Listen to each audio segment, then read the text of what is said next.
problems are the breakfast of champions. What if I told you your biggest problem is your greatest opportunity? My life was completely and radically changed when I got a hold of this. I was in my my late 20s. After about 10 years, I'd worked as a wilderness guide and an outdoor educator for a number of wilderness therapy programs and adventure tourism companies, and had traveled all over the West. I'd been even on the East Coast working for a program in Alaska, really successful, led 46-day expeditions, worked with some of the toughest kids in the wilderness therapy programs. One of the programs I worked with took kids that no other wilderness therapy program would take because they were violent. And so anyway, after a really good run with that, really thoroughly enjoyed that industry. I've been really pulled into the world of entrepreneurship. I had no background with that. No one in my family was really entrepreneurial, but I'd had an opportunity. I jumped in full bore. And so at this point, I'd been running a business for over a year and had audaciously thought I could grow it. It was a 10-year-old business when I took it over, but I had decided to grow it from Prescott, Arizona, down into the valley into Phoenix. And at that point, I was kind of failing miserably in my expansion effort. But to be honest, my heart was not in it. I couldn't imagine being there and being involved with that particular business 10 years in the future. And so I was really struggling because I really love this world of entrepreneurship, but my heart was not in that particular business. But in the throes of wrestling through this, I was dealing with problems of employees quitting on me in another city, 2 or 2.5 hours away from where I was, keeping on a day when we had full calendar schedules. I was dealing with, managers trying to keep a crew running, trucks running. It was a window cleaning business, in fact. And so just payroll. There was a lot of stresses that I had jumped into, and I was drowning in it. It was hard. It was so hard. I mean, there were times I was fighting panic because I was so in over my head and I didn't know what to do. And I felt trapped because I was making great money in the highs and lows of it. I did love the business in some sense, but I felt trapped because that geography, I felt like my season in that geography was ending. And I really wanted to be closer to my family, which was still at the time in northern British Columbia. And so I was looking to kind of move me. Well, I wasn't even looking at moving yet, but I was really wanting to be pulled back toward my family at the time. So there was all these things in the running. And I was trying to clear my mind, and I went out running one morning, and kind of before, I don't know, I sometimes have to walk to kind of get in the groove before I get into running. But I went out, and it was the summer solstice. It was June 21st, and I'm down in the low desert. And I went out my front door, and I don't know, a quarter mile or I don't know, a few hundred yards from my front door, I noticed something on the sidewalk, and I kind of did a double take and realized there was all these ants down on the ground. And my father was somebody who loved to look at, study these things, and I don't know, he helped fuel that passion in my life. And so I, in that moment, thought I should just really immerse myself in this. And so I knelt down on the sidewalk and I was just watching these ants. I was just fascinated by these ants. And after, a minute or two and a few cars driving by and kind of giggling, thinking they must think I'm crazy, I stood up to continue my journey. And as I stood up, something made me do another double take. And I glanced down again and I looked, and there was something, I knew I was missing something, or I had to look closer. There was something that pulled me back to look at what that was, that scene on the ground. And what I realized was these ants that at first I had noticed, these were the smallest ants that I think I had ever seen. And I've looked at more than my share of ants on the ground, I'll be honest. But I came back, and these ants were the smallest ants that I think I have ever seen. They were their bodies were about the size of mechanical pencil lead, if you know the size of that. And as I stood up and I was getting ready to go, I realized these ants had shadows. The sun was coming up that solstice morning, and from where the sun was on the horizon was casting a shadow with these ants that was as wide as my thumb. And I was astounded by this. For whatever reason, I was just like, who would have ever thought? The shadows of ants. And it sounded so poetic. I later wrote a poem about it, to be honest. But I stood there and I just began to ponder this for a moment. Like, wow. Like, I know I have a shadow, and look how far my shadow is, 30 or 40 feet. And in relation to how tall I am, is that the same? Like, first of all, like, it was like I had taken glasses for the first time. I remember when I was in grade 4, I got glasses for the first time.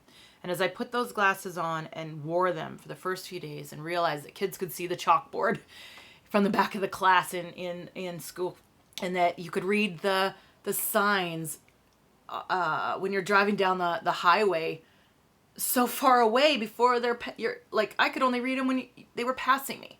But as I began to own this perspective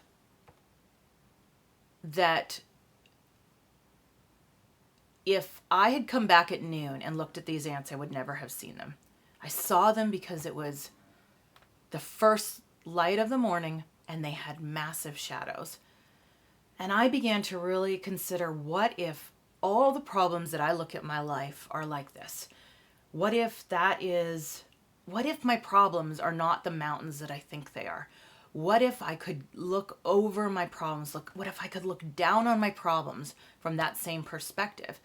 And so from that day forward, it was as if I'd been given a new set of glasses, and I began to mentally ask myself how to see the problems I was facing in a different light. I began to, ask myself, what's the opportunity in this? How can this make my life better? How can I grow bigger than these problems? Because what I realized was, all my life I had complained about my problems.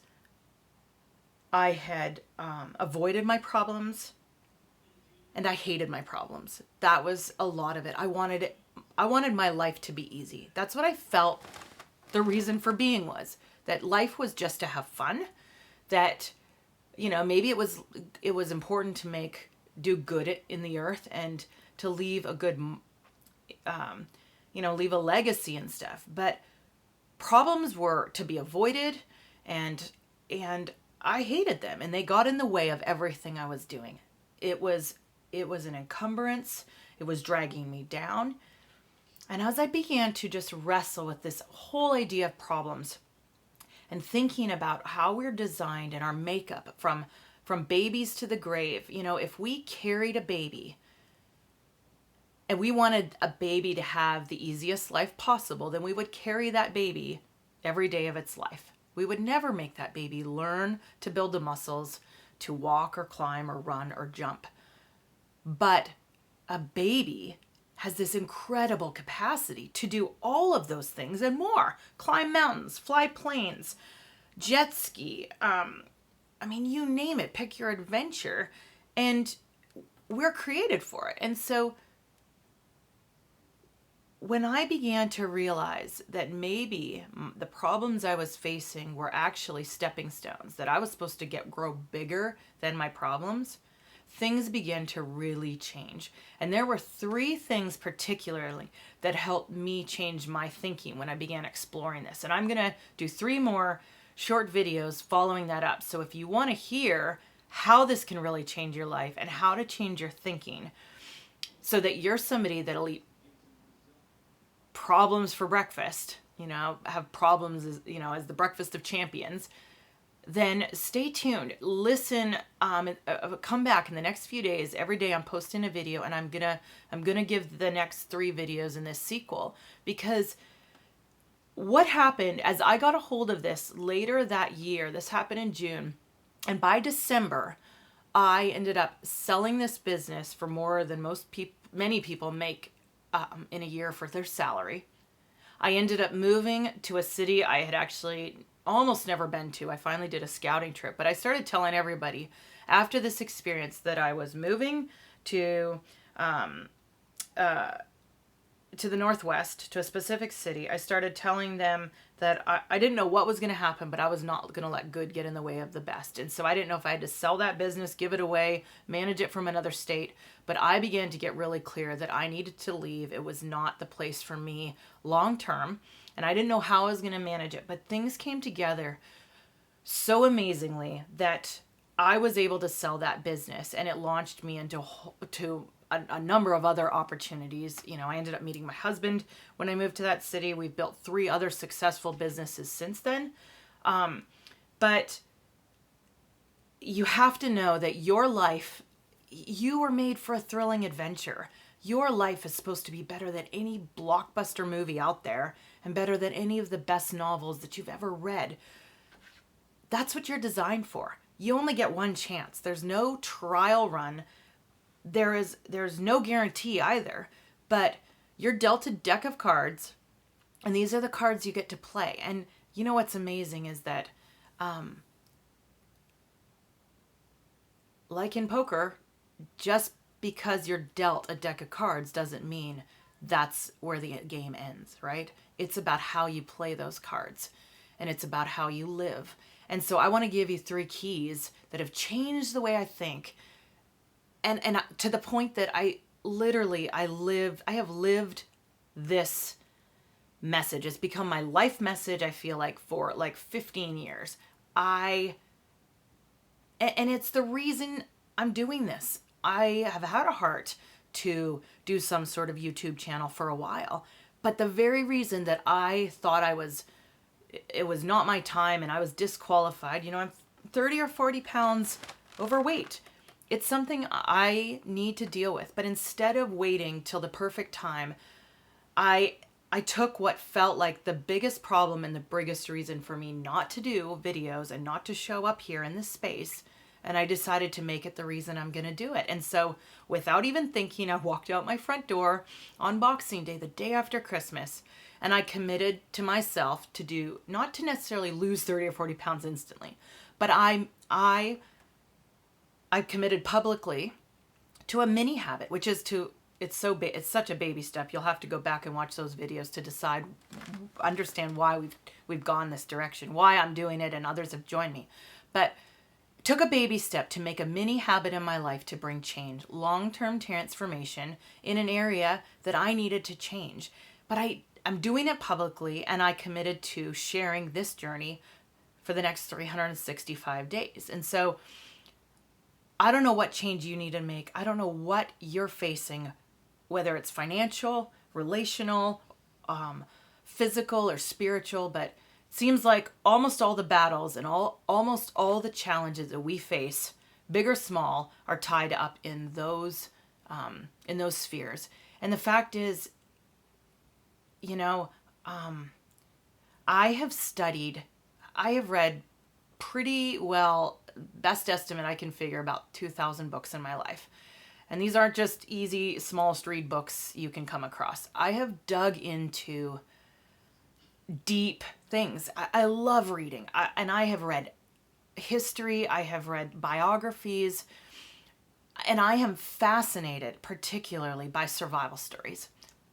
I have read and studied the people that have survived the Russian gulags and Nazi prison camps, and people that have done expeditions around the world and ended up in predicaments that would blow your mind, or ended up lost, or had their yachts sunk in the middle of the ocean and survived for 118 days. I have read and studied hundreds of survival stories, and I find them fascinating because what I have realized, and with all my outdoor background, the skills it takes, I'm persuaded of this, that the skills it takes to go to survive in extreme situations are also the same skills that can take us from mediocrity to excellence and to thriving. So some of you might not be in survival, but if you're not in survival, I'd venture to say that you're living an average, okay life. that you're not fulfilling your potential and you're not living a meaningful life and finding not only fulfillment, but using the gifts and talents that you have and that you know you have to give. And so if you're looking for a place to be challenged and encouraged on that and fuel your story that is supposed to be bigger than any blockbuster and best-selling novel, then this is the place for you. And I'm here every day, and I will fuel your story. So I leave you with this. Find problems and learn to eat them for breakfast, because problems are the breakfast of champions, and you are made to be a champion, and so was I. And we're going to figure out what it is together to do that and live our best life now.